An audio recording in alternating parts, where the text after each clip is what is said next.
Ya, kita beralih ke informasi lain pemirsa. Ini ada seorang ayah yang kemudian tega di Kabupaten Merangin, Jambi untuk menghabisi nyawa anaknya sendiri yang baru berusia 12 tahun hanya karena tidak mengindahkan omongannya dengan cara dicekik.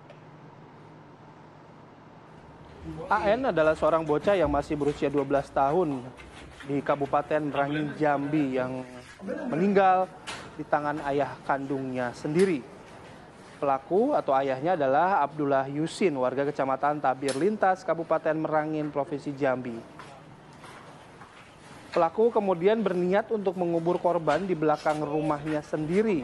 Namun aksinya belakangan diketahui oleh warga.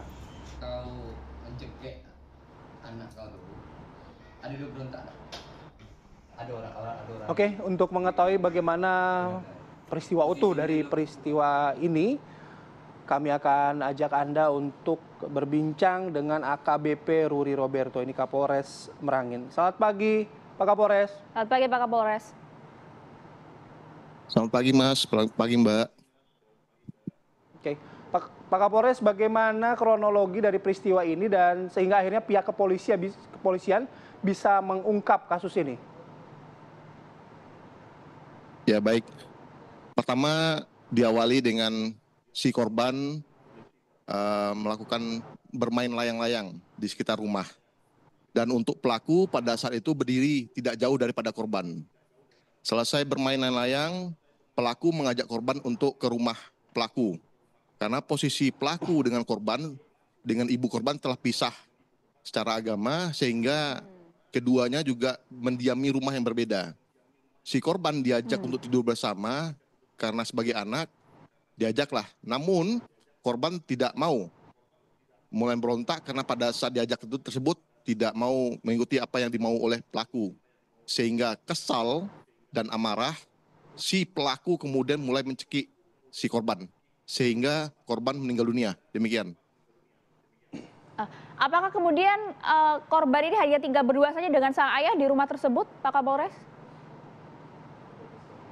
Untuk tinggal, si korban sebenarnya tinggal dengan si ibu. Yang mana ibu dengan pelaku telah pisah secara agama, pisah ranjang.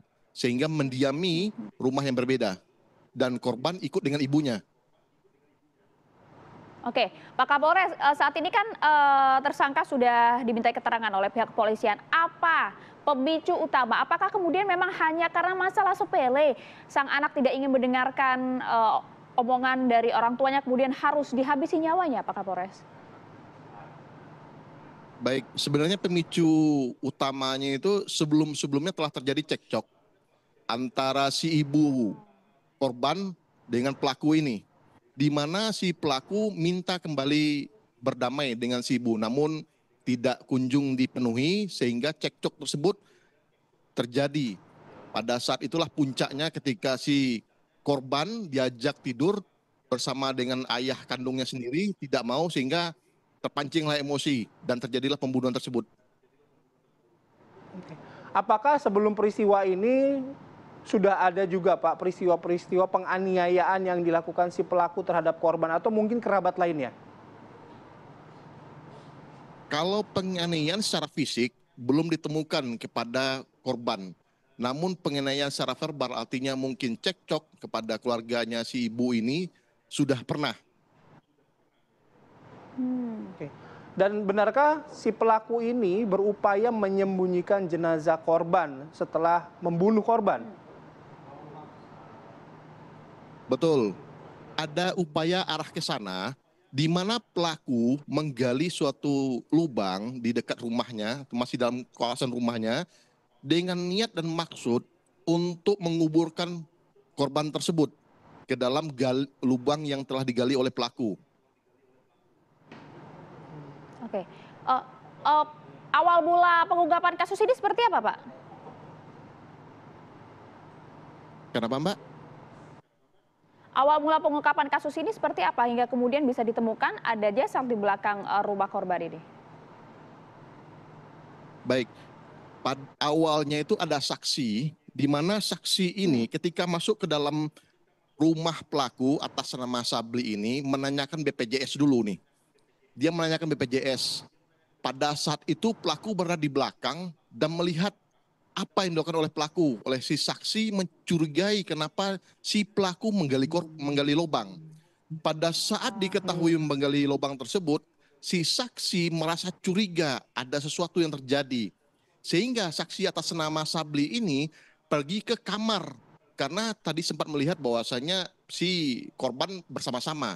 Pada saat masuk ke dalam kamar, dia melihat si korban tergeletak dan mengguncang-guncang tubuh korban. Apakah yang terjadi? Ketika mengguncang tersebut tidak ada respon, tidak ada tanggapan atau bergerak, si saksi merasa panik dan menghimbau kepada warga yang ada di sekitar minta tolong. Kemudian pada hari yang sama berselang beberapa jam, si saksi bersama warga membuat laporan kepada Polres. Sehingga berdasarkan laporan tersebut, kami melakukan TP/TKP dan langsung mengungkap kejadian tersebut. Dan memang pelaku bisa kami lakukan mengamankan pelaku dan melakukan pemeriksaan awal. Demikian, Mbak. Oke. Background dari pelaku ini sebenarnya apa sih, Pak? Profesi, keseharian? Untuk pekerjaan si pelaku tersebut sementara ini masih terdaftar sebagai petani, Bu. Oke. Oke, dan untuk ancaman hukuman pasal yang disangkakan terhadap tersangka, silahkan Pak. Baik, Mbak, untuk pasal yang kami kenakan itu pasal 44 ayat 3 Undang-Undang Nomor 23 Tahun 2004 atau pasal 80 ayat 3 dan ayat 4 Undang-Undang Nomor 35 Tahun 2014 tentang perubahan atas Undang-Undang Nomor 23 Tahun 2002 tentang pelindungan anak. Junto pasal 80 Undang-Undang Nomor 35 Tahun 2004 perubahan atas Undang-Undang Nomor 23 dan kami lapis juga dengan Undang-Undang pasal 338 dengan pembunuhan. Sehingga mungkin ancaman hukuman yang dapat dikenakan oleh pada pelaku ini sampai 15 tahun penjara, Pak. Oke, baik, terima kasih atas informasi Anda di Apa Kabar Indonesia Pagi, AKBP Ruri Roberto, Kapolres Barangin. Selamat bertugas kembali. Salam sehat untuk Anda, Pak.